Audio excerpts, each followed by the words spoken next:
In one pass, train A can start from source station at time t of 0, halt at each station for h unit of time until it reaches the last station at time t of n minus 1, where n is the positive integer representing the total number of stations.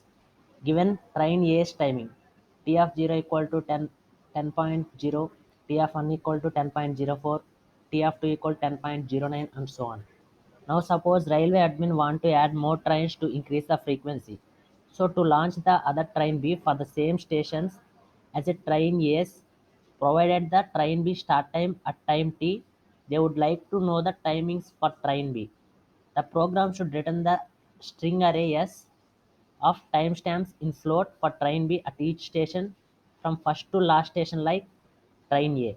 Note that time is represented in 24 hours fashion. Start hour should be in range of 0 to 23 and start minute should be in range of 0 to 59. Enter start time is also is in 24 hours format. For example, in this example, they are given the start time of train B is 11. We should calculate the how much time does it takes to reach the next station from the current station. So train A takes 0.04 seconds to reach second station from first station. How can we calculate this? We can calculate this by subtracting t of 0 from t of 1. It takes 0.05 seconds to reach second station to third station. It can be calculated by t of 2 minus t of 1. In the same way, it takes 0.04 seconds to reach the second station. So we can add the value to the given time. It takes 0.05 seconds to reach the next station from second station. So we add the 0.05 for the 11.04. So in the same way, the result can be found. So we should find this output.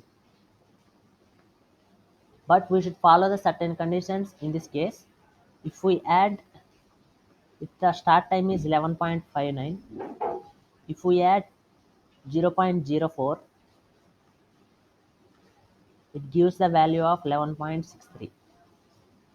So our minutes should be in range of 0 to 59. So if the minutes is greater than 59, if minutes is greater than 59, we will take the minutes in modulus 60, because if it is 63, if we module the 63 with 60, it gives 0. It gives 0.3. So that is the required minutes. So it gives 11.03. But we require 12.03. So whenever we module the minutes with 60, we also increase the hours by 1. But the scale fails for one case. That is, if it is 23.59, if we add 0.04, we can get 24.03. The hours should be in range of 0 to 23. So in this case, we will module this hours with 24. So if we module this 24 with 24, it gives 0. So the result for this will be 0.03. So this is the strategy for our problem. If the value is less than 0 or greater than 23.59, we should print the invalid input, because the hours will not be in negative value, because time will not be in negative, and also the 20 in 24 hours format, the hours should not exceed the 24 hours. So at that case, we will print invalid input. So this is the code for the above problem. I take the start time, which is the float value. If it is less than 0 or greater than 23.59, I will print the invalid input and quit from the program. So these are the values which is obtained from these values, which is the difference between two successive stations. So I store these values in the array, which can be used for the below implementation. It contains 6 stations, so I iterate through every station. So I used for loop with 6, and for at every station I add the time which is taken from this array. So in the first condition I add, this is the 11, so I add 0.02 11,